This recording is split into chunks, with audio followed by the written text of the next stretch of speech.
Hi there.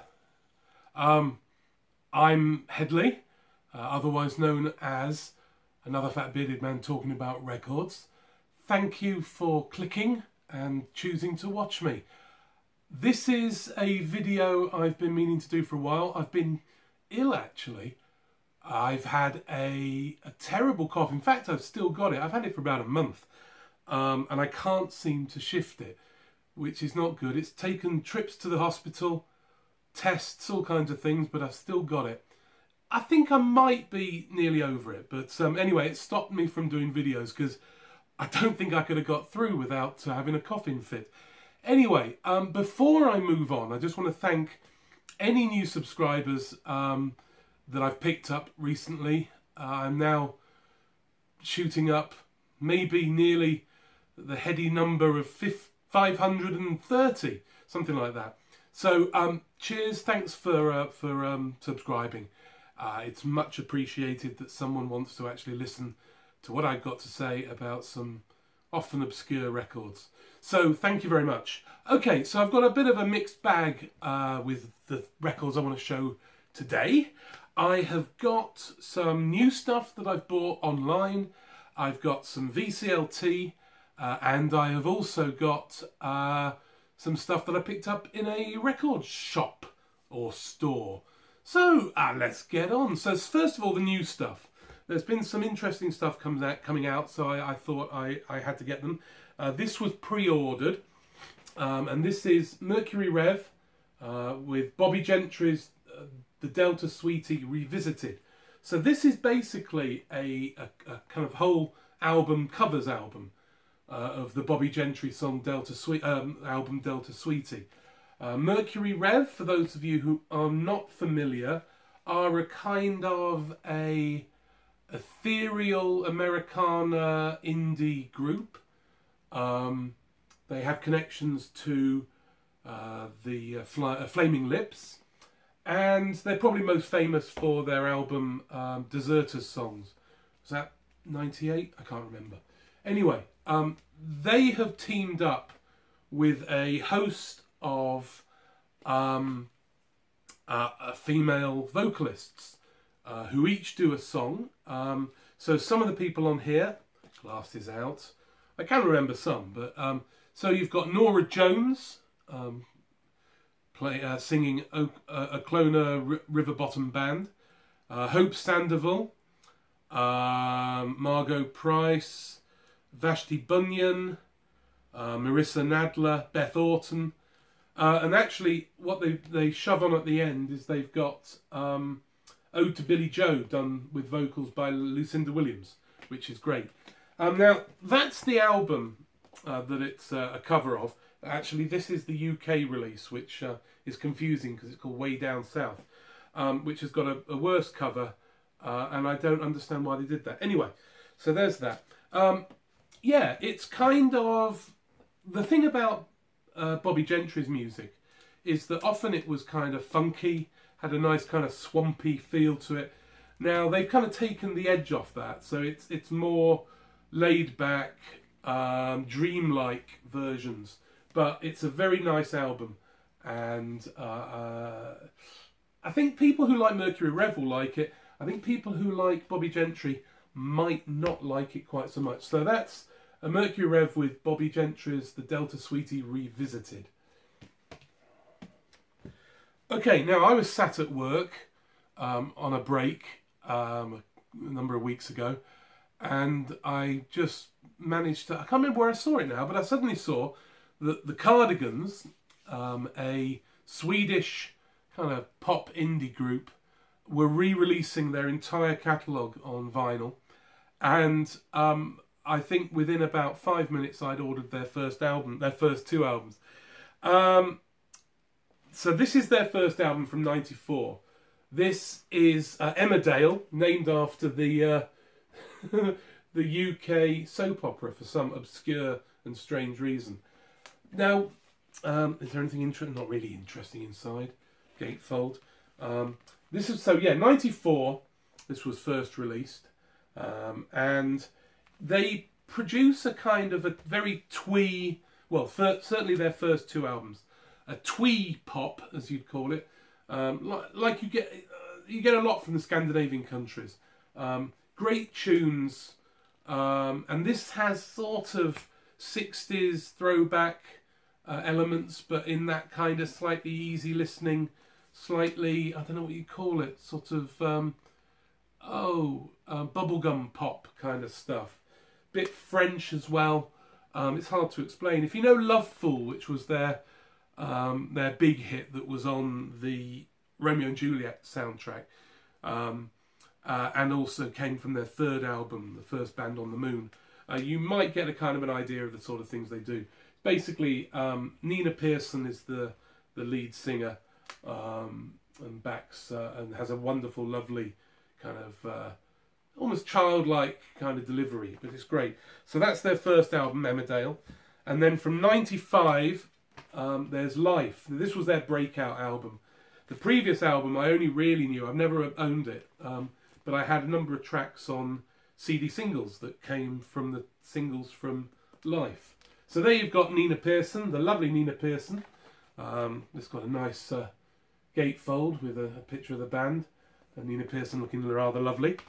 Yeah, there's some great tracks on here. Carnival, Travelling with Charlie, Hey Get Out of My Way. Yeah, great stuff. There's a nice picture of the band as well. I like the kind of they've all chosen to sort of have different looks. I don't know which band members which, but I like the kind of U-boat commander looking like Jürgen Prochnow from Das Boot. I like him. Yeah, boxer, gymnast, and I have no idea what this guy is. Anyway, so this was from 95, and it's much of the same. They would, with their next album, take a bit of a step towards a more indie sound. Apparently, I haven't heard their last two albums, but that they released before they split up, which they have got back together again. And apparently they've gone in a kind of an Americana country direction, which I did not know. I've only just read about that. So I might have to try and fish those out and see what they're like. Okay, this is not kind of... Actually, I bought it on Discogs. It might as well be new. It's in great condition. This is Chris Hillman, Biding My Time. This is from 19... It's from 2017. And it's on Rounder Records, which is a kind of a bluegrass folk label. And, of course, Chris Hillman, you probably know from The Byrds and the Flying Burrito Brothers, also from the Desert Rose Band and various other projects. This is a great album. It's produced by Tom Petty. And actually, I believe it was about the last work that he completed before he died, unfortunately. And what we have on here is mostly new songs by Chris Hillman. It is a kind of a folk rock, country rock, bluegrassy kind of album. Not really bluegrassy, but it's got the instrumentation, mainly because he's a mandolin player, of course. And so you've got some tracks on here, like The Bells of Rimini, and... is it She Don't Care About Time, which is a Gene Parsons song. I think that's right. Let me just check. Yeah, She Don't Care About Time is a Gene Parsons song from The Byrds as well. And also they've got a version of Old John Robertson, which is on here is called New Old John Robertson. So what you have is you also have playing on a couple of tracks Roger McGuinn, you've also with his 12-string guitar. You've also got what's his name? David David.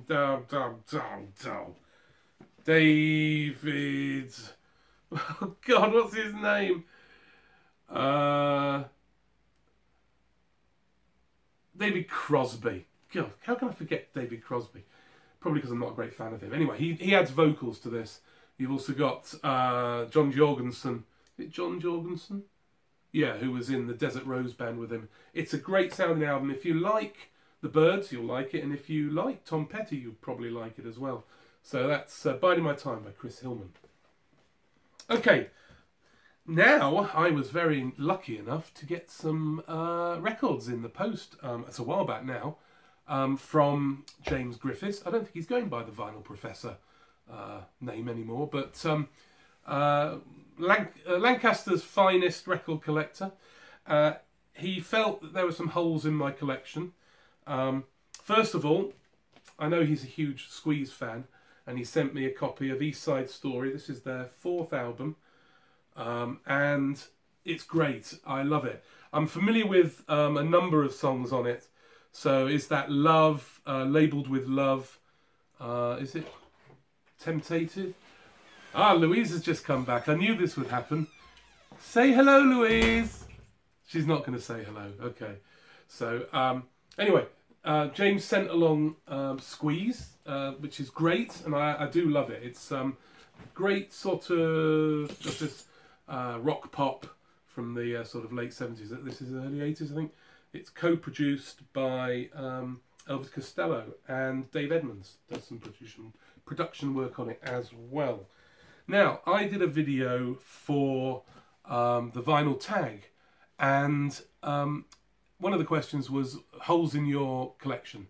One of the things I mentioned is I didn't have a copy of 12 Songs by Randy Newman, and James managed to find a copy and was nice enough to send it along to me. This is his 2nd album, I believe, from 1970. And it's probably most notable for having Mama Told Me Not to Come on it. Got Yellow Man on it, Old Kentucky Home as well. It's a lovely, lovely album. It's great to have. I've now filled my vinyl collection. In fact, I'm going to have to get some of the obscure stuff, like the Faust musical he did. But this is produced by Lenny Waronker, and it's got some interesting guests on here, or as well musicians. It's also got Ry Cooder playing bottleneck guitar on it. It's got Clarence White, who played with the Byrds, and also who played with the Byrds. You've got Gene Parsons on drums, so it's a bit weird because they're very sort of country rock orientated, and so it's strange to have them on an album by Randy Newman, who you really don't think of like that. Okay, so James, thank you so much for those records. They're great, both of them. I was just playing the Squeeze one earlier. It is cracking. Okay, so I'm going to finish up with, I think it's 4 records I picked up while I was on holiday a couple of weekends ago. We went to Bristol and Bath, or Bath if you live north of the Watford Gap. And that's in the sort of southwest of England.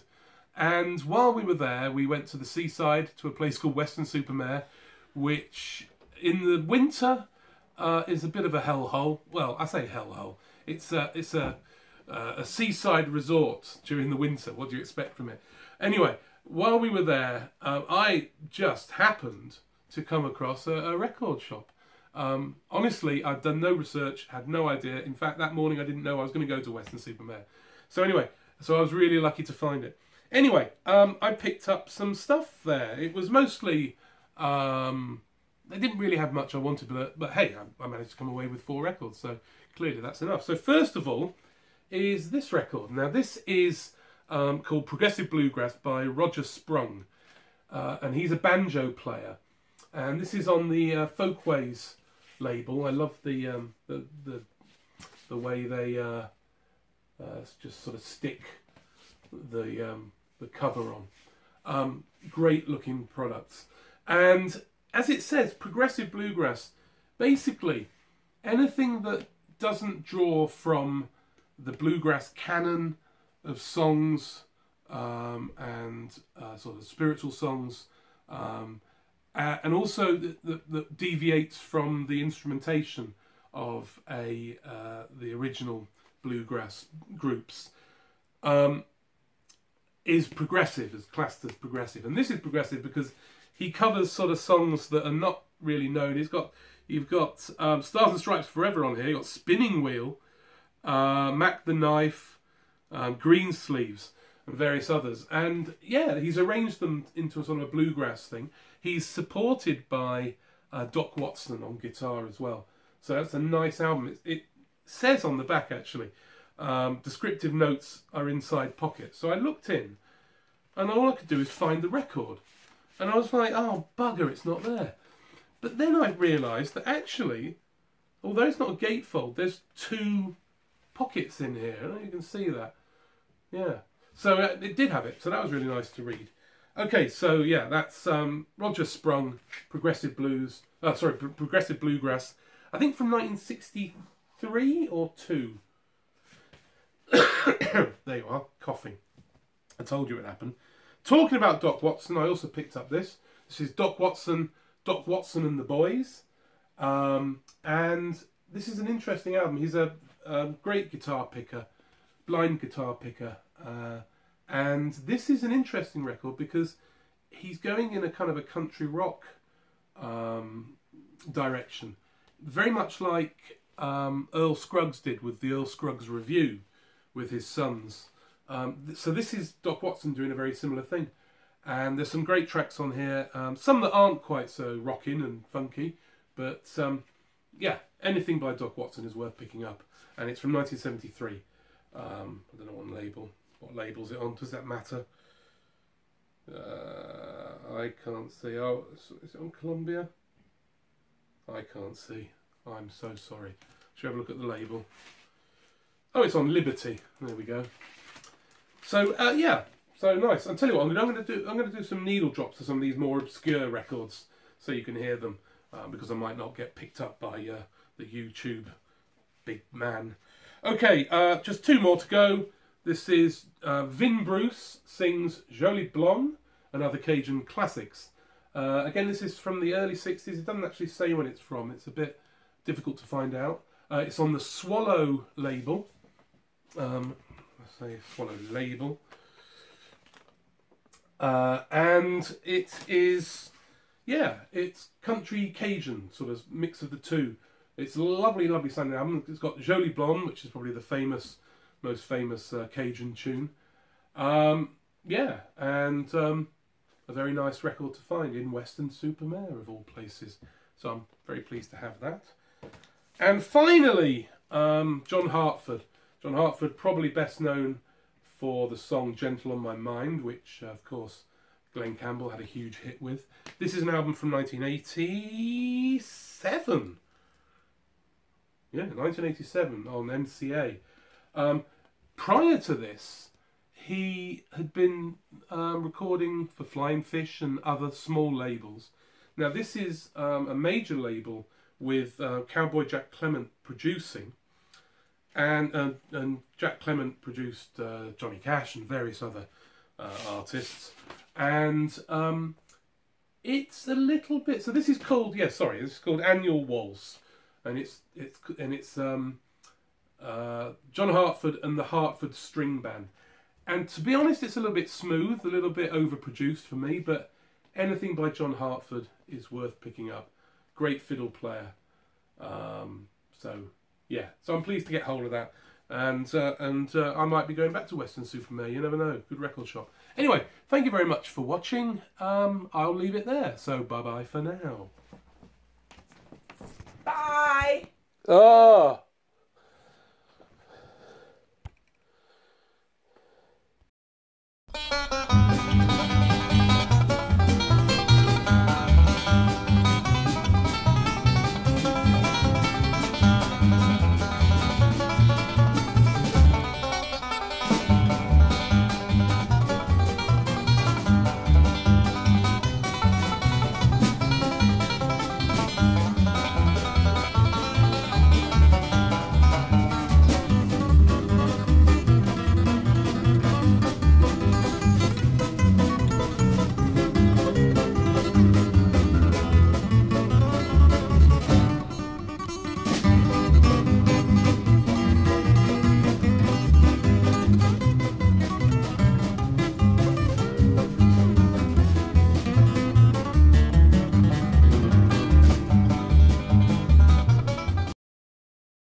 petit, joli cœur. Tu m'as quitté pour t'en aller avec un autre mais malheureuse dans le pays de la Louisiane, jolie blonde.